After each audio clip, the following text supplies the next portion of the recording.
पुणे जिला सहकारी बैंक के निदेशक पद के लिए आज चुनाव हो रहा है। ये चुनाव अजित पवार के निदेशक पद से इस्तीफा देने के कारण खाली हुई सीट पर हो रहा है। अजित पवार को नए निदेशक के चयन के सभी अधिकार दिए गए हैं।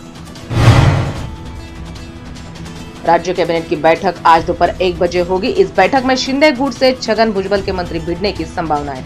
मराठा आरक्षण को लेकर भुजबल ने सरकार के खिलाफ मोर्चा संभाला है। वह शिंदे गुट के मंत्री भुजबल की आलोचना कर रहे हैं। मराठा आरक्षण के लिए भूख हड़ताल पर बैठे मनोज जरांगे का छत्रपति संभाजीनगर के एक निजी अस्पताल में इलाज चल रहा है। इस बीच राज्य के उप मुख्यमंत्री देवेंद्र फडणवीस भी आज छत्रपति संभाजीनगर के दौरे पर है। तो क्या आज जरांगे से मिलेंगे फडणवीस, ये देखना अहम होगा। इसलिए फडणवीस का आज का संभाजीनगर दौरा अहम माना जा रहा है। 8 नवंबर का दिन सभी भारतीयों को हमेशा याद रहेगा। इसी दिन मोदी सरकार ने नोटबंदी का ऐलान किया था। सरकार ने 8 नवंबर 2016 को 500 और 1000 रुपयों के नोट बंद करने की घोषणा की थी। सरकार के इस ऐतिहासिक फैसले से हर कोई हैरान है। प्रधानमंत्री नरेंद्र मोदी ने रात 8 बजे जनता को संबोधित किया और ऐतिहासिक फैसले का ऐलान किया था। रातों रात नोटबंदी की घोषणा कर दी गई थी। शिवसेना शिंदे गुट विधायक सदा सरवणकर को सिद्धिविनायक मंदिर ट्रस्ट का अध्यक्ष नियुक्त किया गया है। बीजेपी विधायक नीतेश राणे ने सरवणकर को बधाई दी और निवर्तमान अध्यक्ष आदेश बांदेकर की आलोचना की है। राणे ने बांदेकर की यह कहकर आलोचना की है कि मातोश्री सिद्धिविनायक मंदिर ट्रस्ट के अध्यक्ष पद से चले गए हैं।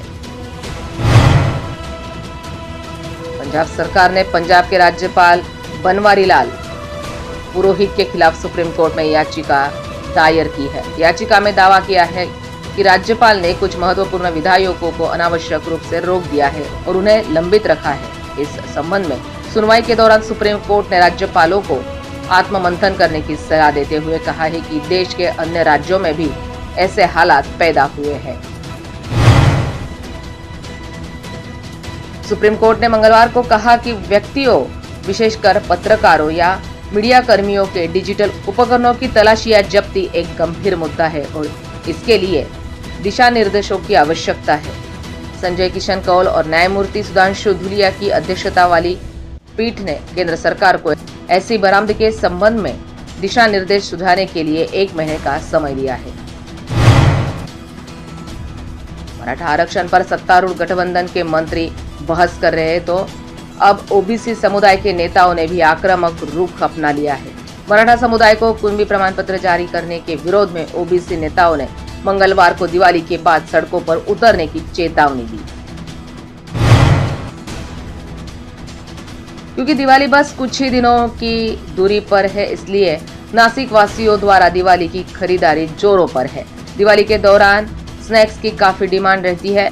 इस पृष्ठभूमि में खाद्य एवं औषधि प्रशासन की ओर से नासिक के विभिन्न हिस्सों में खाद्य पदार्थों में मिलावट को लेकर छापेमारी की गई है। इस कार्रवाई में लाखों रुपए के मिलावटी खाद्य तेल, श्रीखंड और अन्य खाद्य पदार्थों का स्टॉक जब्त किया गया है। ऑस्ट्रेलिया के ग्लेन मैक्सवेल ने आज मुंबई के वानखेड़े स्टेडियम में अपनी जीवन की सबसे बेहतरीन पारी खेली।